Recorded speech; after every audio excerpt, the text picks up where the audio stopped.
بەناوی خوای گەورە ئێمە وەکو سەنتەری بەهێز بۆ چالاکیە وەرزشەکانی خەلیفان بە هەماهەنگی سەنتەری بەهێز بۆ چالاکیە وەرزشەکانی هەولێر هەستاین بەکردنەوەی خولی چرای زانستی بۆ قوتابیانی دەڤەرەکەمان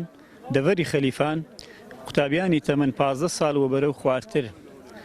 و ئامانجمان لەم خولەدا بە بۆنەی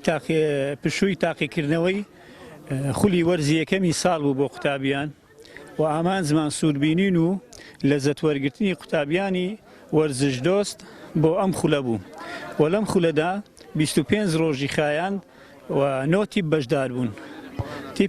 تیپی قوتابیانی ئاشتی و تیپی قوتابیانی نەوەی داهاتوو گەیشتنە یاری کۆتایی ئەم خولە. سەرەتا دەستخۆشی لە ئەنجومەنی کۆمەڵی ئیسلامەکەم کە هەستاوە بەکردنەوەی ئەو خولە بەڕاستی شایانی سوپاس و پێزانینن کە هەستاون بەکردنەوەی ئەو خولە بۆ قوتابیانە کە لە ناوچەکەماندا ڕاستی گرنگی زۆریان نەداوە بە ئەنجامدانی وەرزش بۆ مناڵەکان. ئێمە وەکو مامۆستایانە